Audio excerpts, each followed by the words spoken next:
Daily മന്നയിലേക്ക് എല്ലാവർക്കും സ്വാഗതം.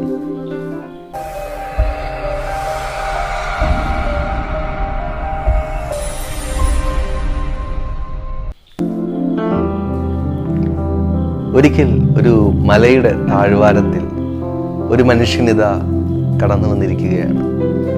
ആ മനുഷ്യൻ കുഷ്ഠരോഗ ബാധിതനായി ദുരിതം അനുഭവിക്കുകയാണ്.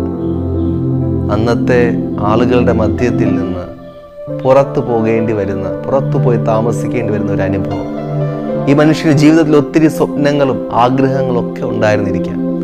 എന്നാൽ അതെല്ലാം തകിടം മറയ്ക്കുന്ന വിധത്തിൽ ആണ് ഒരു നാൾ അവൻ്റെ ജീവിതത്തിലേക്ക് ഒരു വില്ലനെ പോലെ ഈ രോഗം അവനിൽ കടന്നു വരുന്നത്. അതിനുശേഷം മുതൽ സ്വന്തം വീട്ടിൽ പാർക്കുവാൻ സാധിക്കാതെ, മറ്റുള്ളവരോടൊപ്പം സാധാരണ ജീവിതം നയിക്കുവാൻ കഴിയാതെ വളരെ ദുരിതം അനുഭവിക്കുകയാണ്. ഇപ്രകാരം വേഗത്തിൽ സ്വപ്നങ്ങളൊക്കെ പൊലിഞ്ഞുപോയ ആരെങ്കിലും എന്നെ കേൾക്കുന്നുണ്ടോ? ഒത്തിരി സ്വപ്നങ്ങളുണ്ടായിരുന്നു, ആഗ്രഹങ്ങളുണ്ടായിരുന്നു. ചില പ്രതിസന്ധികൾ കാരണം വളരെ വേഗത്തിൽ സകലതും പൊലിഞ്ഞുപോയി. ഇനി മുന്നേറുവാൻ സാധിക്കത്തില്ല, എൻ്റെ ജീവിതത്തിൽ പലരാലും ഞാൻ ഒറ്റപ്പെട്ടു പോകുന്നു, പലരുടെ മുമ്പിൽ എനിക്ക് തല ഉയർത്തി നിൽക്കുവാനായിട്ട് സാധിക്കുന്നില്ല എന്നൊക്കെ പറഞ്ഞ് ജീവിതത്തിൽ ഉൾവലിഞ്ഞു പോകുന്നവർ എന്നെ കേൾക്കുന്നുണ്ടെങ്കിൽ ഞാൻ പറയട്ടെ, ഈ മനുഷ്യൻ്റെ ജീവിതത്തിൽ ഇപ്രകാരമുള്ള ഒരു അനുഭവം കടന്നു വരികയാണ്.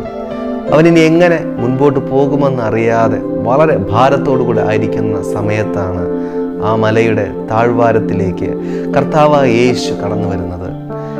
ഈ മനുഷ്യൻ യേശുവിനെ കണ്ട് യേശുവിൻ്റെ അടുക്കൽ ഓടിച്ചെന്ന് കർത്താവിനോട് ഇപ്രകാരം ചോദിക്കുകയാണ്, അങ്ങേക്ക് മനസ്സുണ്ടെങ്കിൽ എന്നെ ശുദ്ധമാക്കുവാൻ കഴിയും. യേശുവിനെ ആരാധിച്ചുകൊണ്ട് യേശുവിനോട് ചോദിച്ച ആ ചോദ്യത്തിന് മുമ്പിൽ യേശു കർത്താവ് ഇപ്രകാരമാണ് മറുപടി പറഞ്ഞത്, എനിക്ക് മനസ്സുണ്ട് എന്ന് പറഞ്ഞ് അവിടെ നിന്ന് കരം നീട്ടി അവനെ തൊട്ട് അവനെ സൗഖ്യമാക്കുന്നു. യേശു തൊട്ട ഉടനെ അവൻ്റെ കുഷ്ഠം മാറി, അവൻ്റെ ജീവിതം മാറി. ഒരു നിമിഷം കൊണ്ട് അവൻ്റെ ജീവിതത്തിൻ്റെ സ്വപ്നങ്ങൾ യാഥാർത്ഥ്യമായി തീരുന്ന മനോഹരമായ ചിത്രം നമുക്ക് കാണാൻ കഴിയും. എന്നെ കേൾക്കുന്ന പ്രിയപ്പെട്ടവരെ, നിങ്ങളുടെ ജീവിതത്തിൽ നടക്കാതെ പോകുന്ന, അസാധ്യമെന്ന് കരുതുന്ന നിങ്ങളുടെ ജീവിതത്തിൽ ഒരു നിമിഷം കൊണ്ട് പൊഴിഞ്ഞു പോയ സകലതും വീണ്ടും യഥാസ്ഥാനപ്പെടുത്തുവാൻ യേശുവിന് കഴിയും. യേശുവിൻ്റെ അടുക്കിലേക്ക് കടന്നു വന്നാട്ടെ, യേശുവിനോട് പറഞ്ഞാട്ടെ. ഈ മനുഷ്യൻ ചെയ്തതുപോലെ യേശുവിൻ്റെ മുമ്പിൽ കടന്നു വന്ന് അവിടുത്തെ മുമ്പിൽ മുട്ടുകളെ മടക്കി അവിടുത്തെ ആരാധിക്കുമെങ്കിൽ നിങ്ങളുടെ ജീവിതം പഴയതിനേക്കാൾ സുന്ദരമാകുവാൻ പോകുന്നു, നിങ്ങളുടെ പ്രതീക്ഷകളെക്കാൾ മനോഹരമാകുവാൻ വേണ്ടി പോകുന്നു. அதை വിശ്വസിക്കുക, ഏറ്റെടുക്കുക. ദൈവം നിങ്ങളെ അനുഗ്രഹിക്കും.